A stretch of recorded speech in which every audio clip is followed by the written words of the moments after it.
So this is Danny Flexen here for Seconds Out. Delighted to be joined by former heavyweight and now, of course, a top trainer, Johnathon Banks. Jonathan, how are you? I'm great, man. How are you? Just out here in LA hanging out with Seconds Out and doing a typical day. Seconds Out is always around and we hanging out. It's the best place to be. Everyone wants to be with Seconds Out. Exactly. That's what I'm saying. Now, you hang out with Seconds Out. You also hang out with Triple G, living legend, Gennady Golovkin, of course. Just take you back a bit because you've been with him for quite a while now. How do you feel he has changed since he started working with you? I don't want to necessarily go in the far as saying he's changed. I just think that we kind of, I don't know, we just kind of put a little movement and a little rhythm on to what he was already doing to make it a little, so he could do it a little bit more efficient. That's usually the goal to it. How much of your work with the Klitschko camp have you brought into your role as a head trainer, particularly with Golovkin, who's also from an Eastern European background? Well, it wasn't.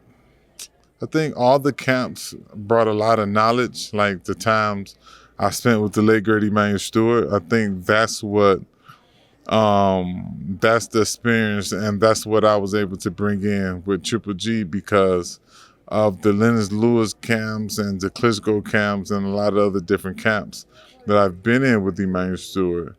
Allowed me to assess certain situations and give them exactly what they need. So all the times I spent with him was like basically noteworthy of, and that was able to help me out in these different camps like this. Now, I know Triple G was disappointed at how long he's had to wait for this trilogy fight with Canelo. Have you been frustrated on his behalf? No, this is boxing. Everything that happens is just typical. Nothing frustrates me. So, and even with G, I mean, I think if Canelo if he would have beat Bivol, we wouldn't be here. I think we here because he lost to Bivol, and this is the next best thing, far as he's concerned. I don't know, but I think the wait is over, and I'm happy that it's here. Is there anything you can take from that Bivol defeat that will inform your strategy for this fight? I think they're two different fighters, but at the same time, what you've seen in the Bivol fight is the same thing you saw in the first Triple G fight. He got out jabbed by 10 miles, but it's just a remembrance that everybody, when you got a good jab, you're difficult to fight. It's hard to beat you when you got a good jab.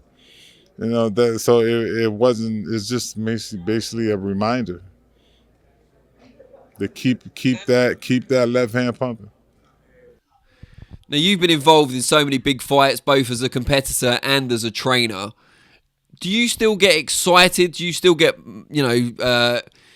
gassed up by big occasions like this?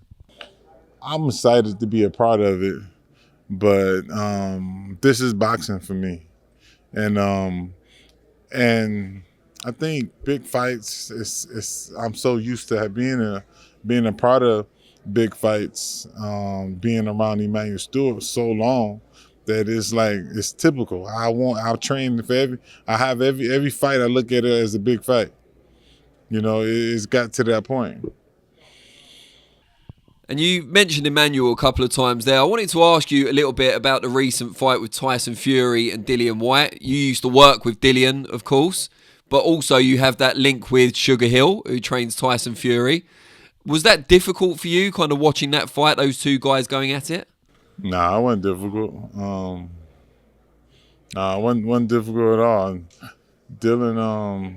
Dillon's always gonna be a good fighter, but it wasn't difficult to watch. I kind of saw what Tyson was doing and what Sugar Hill was having him do, and kind of saw it, and I'm like, okay.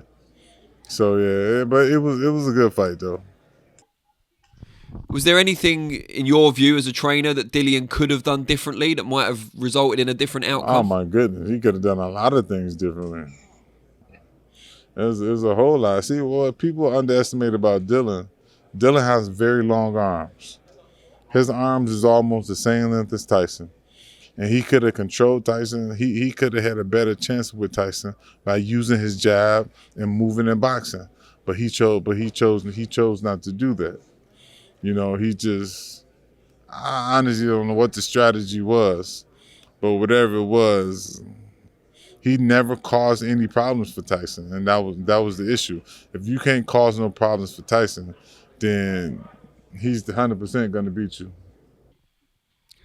And just getting back to this fight for a moment, if Triple G pulls it off and wins the trilogy fight, where does that put him both in the pound-for-pound rankings now and in terms of his legacy overall?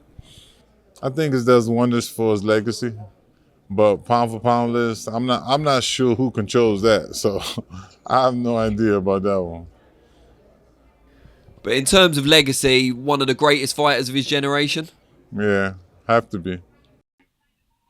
And how does he compare in terms of ability, but also in terms of work ethic with the fighters you've worked with in your career? Oh man, tomato. Like their work ethics is insane, and this man's work ethics, and he's the guy that I gotta hold back so he don't overdo it, and with this trilogy fight because he loved the work.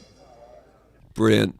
Jonathan, really, really appreciate your time. I hope you've enjoyed your time with Seconds Out as well. I know you were looking forward to it. Listen, no, I always enjoy my time with Seconds Out. Don't hope. I always do. Seconds Out always been nice to me, and I appreciate Seconds Out. Well, as long as I'm at Seconds Out, we always will be nice to you. Well, I appreciate that. So hopefully Seconds Out, you stay at Seconds Out. Fingers crossed. Right. Thanks. Take care and good luck. All right. Thank you.